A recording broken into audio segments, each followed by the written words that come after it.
Hey everyone, how you doing? In this video, we'll be reviewing the Tier 10 Yo Tank M5Y. The line was added this past Tuesday, and I finally managed to get to the Tier 10 after using boosters. So I did do the grind, but took the easy way. So let's get started with the setup that I'm using. If you guys already doesn't know, we didn't get the reverse track mechanic. However, we do get improved track health as well as 30% faster track repair speed. So essentially, you don't need the track mechanic. So for my ammo loadout, I'm using the 105mm. So in this review, we're featuring the 105mm. And for equipment, advanced loader, improved ventilation, and optics, I decided to not use the gun stabilizer and go with all the accuracy perks for the gun in the crew. Mainly because I'm using a smaller gun and I was comfortable with the gun handling, especially when playing the tier 9. And to be honest, I did better with the smaller gun in tier 9, so I just kept doing the same or follow the same pattern for the tier 10. Still don't have the 120 unlocked, but so far I'm loving the small gun. Probably gonna use that. We will do the review the 120mm, but I do like the 105. You can use either depending on your playstyle. Can't go wrong with either. Using 3 large consumable, med repair, and fuel, and of course camo paint. For crew skills, bond leader, rapid loading, snapshot, steady aim, 6th sense, armor angling, situational awareness, run and gun, and off-road driving. And looking at the armor, pretty alien looking turret here. A lot of different armor modules. And to be honest, if you're looking head on, it is pretty difficult to pen this tank. You do have the hatch, it is pretty small. And most of the time, you're gonna end or hit the turret if you're looking directly at him and bounce because of the angle. Of course, you can bend the hull. And to be honest, don't even try to shoot at tracks because you're not gonna track it unless you're autoloader and you shoot multiple times. So solid overall, like turret armor, not so great hull. 88mm of side hull armor. Rear is 38. That means you can get clipped by T249. So be careful, boys. And then it does get, I guess, a lot of damage taken by artillery as well. So I guess which unless you're super heavy, that does happen. However, it is mobile, so you can get away more comfortably than other tanks. And yeah, this is the complete armor. You have the red up the flat portion and then yellow. So pretty difficult to hit. I think if you have heat and if this tank is looking down on you, you can pen the roof if you can hit it. Or you can overmatch the roof as the roof is 50. No, not this part. 38mm. So you can overmatch it 120 if it's looking down on you. If not, then you just aim for the hatch. So that's the way. Looking at the modules, you have engine and fuel tank at the back. Or this is your turret, ammo rack in the front and as well as in the middle, and then 2 crew members in the turret and 2 in the hull. Not sure how they managed to pack them there. Now take a look at the stats though. It is of course after the equipment and crew skills that I'm using. So reverse 17.4 with 40. Power to weight 18.75. 105 does have slightly better power to weight. Hit points 2200. Hull rotation 30 degrees. Terrain resistance 1.7, 1.06, 1.08. My medium is slightly better than firm because I'm using the skill. Detection 409, 423 respectively. View range 523. Turret rotation 41.46 accuracy during rotation. That is pretty solid, very, very solid. Elevation 18, gun depression of amazing 12 degrees. Reload time 5.8. Accuracy 0.28. Aiming time 1.8. And 54 shell capacity. Standard APCR premium heat, and third is HE. Accuracy during movement, that is pretty bad, 1.55. So if you're trying to shoot moving targets, make sure you are stationary. DPM 3726. Standard shell pretty epic, 268. Premium is 315 heat and 53 HE. Alpha 360 for the first 2 shells, 444 HE, 150 module damage.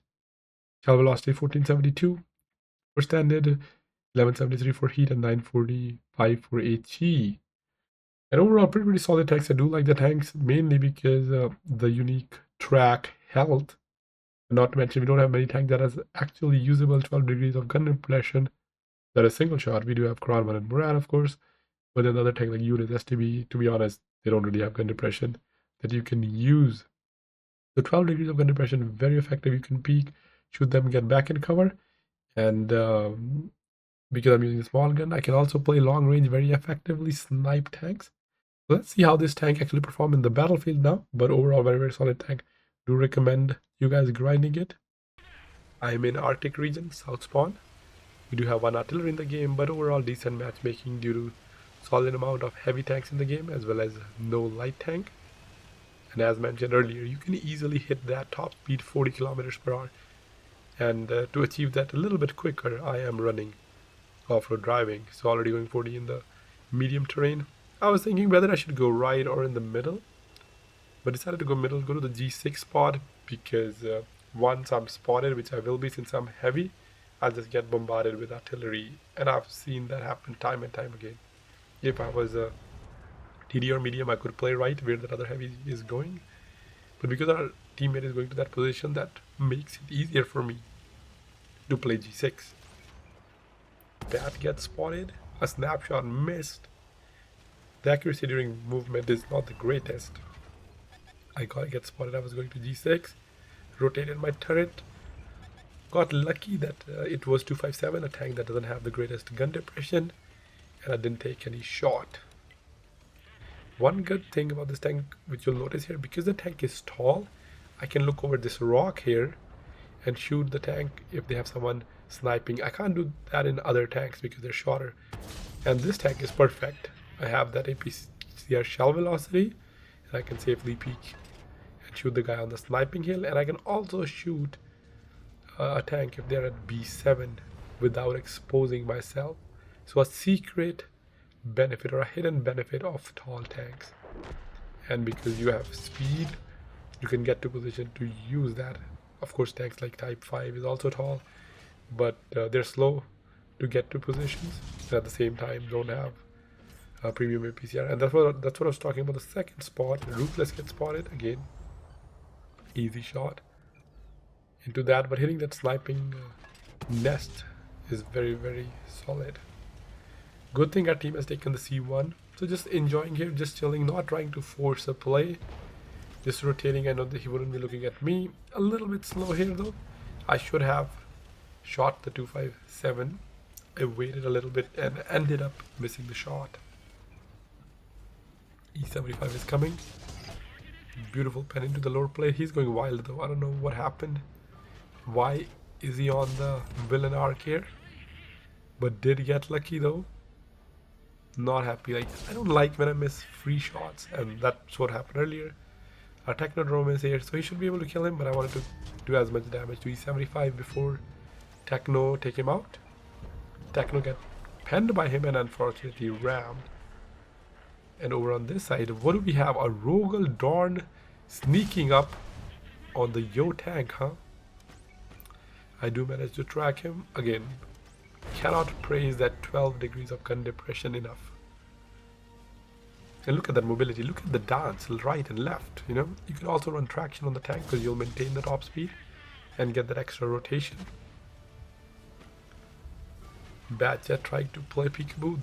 The other bat that I shot earlier, he had enough. He's like, I need some action and I'm done waiting. He's about to cross, unaware that there is a Yo tank. Prioritize the TD here because like TD has better camo and can reload quickly, right? So I wanted to shoot the tank destroyer. One more shot to finish off the bat. Unfortunately, I hit his hull and bounced. And as a result, he killed Techno.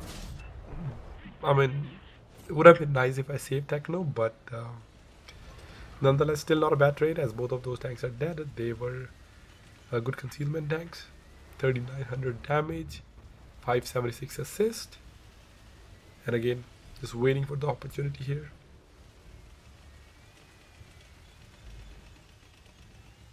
And this is the difference between the small gun and the big gun. So a couple things. First, as I said, the power to weight is better with the smaller gun because the gun, I assume, is lighter. better aim time, slightly better DPM, of course low alpha, a better pen. You can't snipe that effectively in the bigger gun, but of course you can trade better, more mid-range or close range. So as I said, both guns are solid. You can pick either one. It's not like one is stock. That's not the case because you have the pen to pen everyone reliably. So I won't call it stock gun and upgraded gun. I would call it alternate guns. The 4,000 damage. Hori is pushing through the middle, gets spotted. Pen and a rack. He gets in cover. Yeah, I was thinking here whether I should push forward, but at the same time I know the Rogel, he can spot me and then he can also delete me depending on what gun he's running. The better gun, of course, the 700. Our tank destroyer, Pen Hori, and this one, I'm like, it's not even worth trying to force penning or shooting the Hori, and that's what happened. Lucky for me, Rogel, not sure where he's looking, a nice shot in the side. And again, like with the small gun, you would can put 2 shots in a smaller window. If you had a big gun, you can only get 1 shot. So you can't say the other gun has higher alpha, but the small gun you get opportunity to shoot twice. So sometimes if you can use it, the smaller gun can have high alpha or damage output as well in those small windows.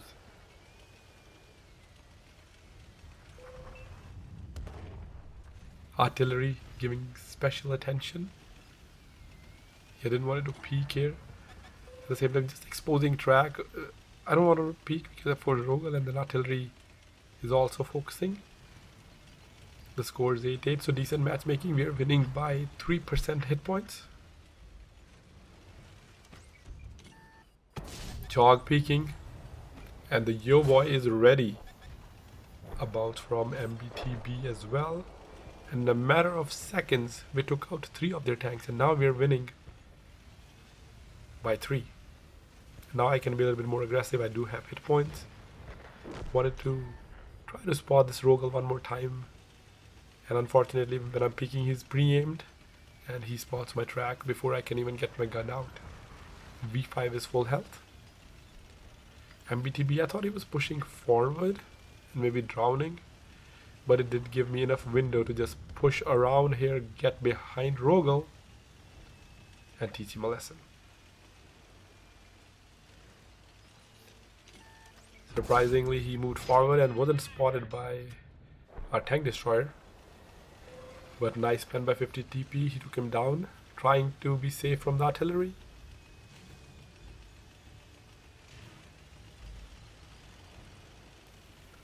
And on this side, I retreated towards this side because I thought MBTB is committing suicide and I can jump the V5. However, he's safe and he's being covered by V5. No opening though. And pushing down the 8-9 line was the better approach. Our heavy is pushing at C7. And I can push in the middle. Of course, there is Ruthless, but I was hopeful I can spot their artillery. And as you're noticing the gun handling, as I said, right, I'm not running stabilizer, so pretty solid gun handling even without it. At least for the small gun. Ruthless gets spotted. And now I'm confident that I can farm their artillery for that 1500 HP. I love farming artillery, returning the favor. You know, they harass you the entire game. But not anymore. In a matter of seconds. I'm pretty sure he's on the right side though. I will spot the artillery. And hopefully he won't full pen me because I'm that close. Just about to peek that ridge to confirm if the artillery is there. He is, and lucky for me, he just fired. Nice pen. I mean, if it is artillery, so every pen is a nice pen. I wanted to shoot HE, but then it is DW and didn't want to take a risk, so just tracking him, ramming him for another track. He repaired. He wanted to survive. No, sir, not today. You will not shoot the Yo tank. Nice artillery farm. And the Ruthless on the right side, the TD on the left. My plan was to go behind the V5 and farm him for full health. At least that's what I was thinking, since the heavy is occupying the rest of our tanks. As I was pushing, Ruthless gets spotted. Another nice shot. Look at that, without stab. At the same time, V5 retreated, and that's the reason their MBTB dies. V5 missed, but the Yo tank didn't. 7800 damage. And now I know I have to retreat towards Ruthless, as V5 might go to the other side, but there's only my tank that can contest Ruthless. Of course, there is artillery. So more damage is over on this position, because if I go to V5 and then our team jumps and then I won't get much damage there, and then I come back and then they'll farm Ruthless as well. Look at that 12 degrees gun depression. Look at that. And Ruthless struggling. I think Ruthless is 6. 8200 damage, 1300 assist. Closing in, Ruthless does have long reload. A nice, not fully aimed pen. And 8500 damage. So do let me know in the comments, are you planning to grind this tank? I would recommend it. Also, boys, if we're not in a regiment yet, make sure to check out our community regiment. So we have our 3rd regiment open, Loki hyphen. We also have the other 2. We have a couple spots left, underscore Loki and hyphen Loki. Link in description, as well as for community Discord. Why miss out on regiment points when you can be a Loki and earn the extra regiment points for camo and tanks? And of course, make sure to let me know in the comments, how's your grind going? Are you grinding this tank, or were you just do, you're like, I'm not gonna grind because it doesn't have the reverse track mechanic? Nonetheless, I do like this tank, and we'll have another video with the 120. So that's it for now. Thanks for watching. I'll catch you in the next one.